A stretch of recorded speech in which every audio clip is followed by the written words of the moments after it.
In today's video, we're going to look at how sound waves can travel through materials and see how this allows us to hear things. Sound waves are really just vibrations that pass through the molecules of a medium. And as sound waves are a type of a longitudinal wave, they travel as a series of compressions and rarefactions. Compressions are the regions where the vibrating particles are closest together, so all bunched up. Whereas rarefactions are the regions in between, where the particles are furthest apart, so all spread out. It's kind of weird to explain, but when sound waves travel through a solid, they do so by causing particles inside that solid to vibrate. And those vibrating particles will then collide with their neighbours and pass on the vibrations. And as this happens over and over again, the sound wave gets transmitted through the material. Because sound waves need particles to be transmitted, the more densely packed the particles are, the faster the sound travels. This is why sound travels faster in solids than in liquids, and slowest of all in gases. It also explains why sound can't travel at all through a vacuum, because there are literally no particles for the sound to vibrate through.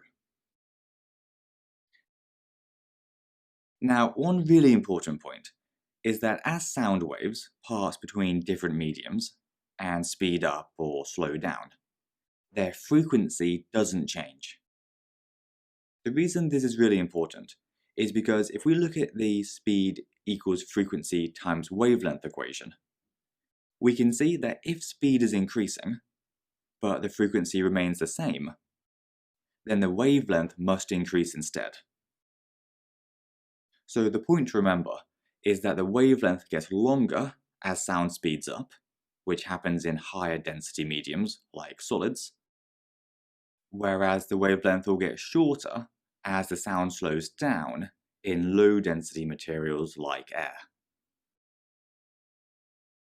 The fact that sound changes speed as it moves from one medium to another means that sound can be refracted, just like light can. Sound can also be reflected and absorbed, with hard flat surfaces reflecting most, which is what gives us echoes. The last thing we need to cover is how human hearing works. In this picture here, we can see the entire ear. The important parts to be aware of, though, are the ear canal, the eardrum, the ossicles, which are a group of 3 small bones, the semicircular canals, the cochlea, and finally the auditory nerve. Whenever sound waves reach our ear, they travel along the ear canal and hit our eardrum, which causes it to vibrate. If we zoom in for a second, we can see that these vibrations will be transmitted along the tiny bones, called ossicles, through the semicircular canals, and into the cochlea. The cochlea then converts the vibrations into electrical signals, and these electrical signals get sent along the auditory nerve to your brain, at which point your brain is able to interpret the signals as sounds, with higher frequencies being interpreted as higher pitches, so more like a scream, and more intense signals being interpreted as being louder. The size and shape of all of these structures determines which frequencies we can hear.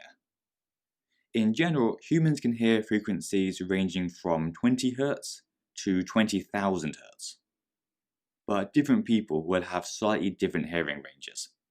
And as we get older, the range of our hearing normally decreases, mostly because of wear and tear of the cochlea and auditory nerve.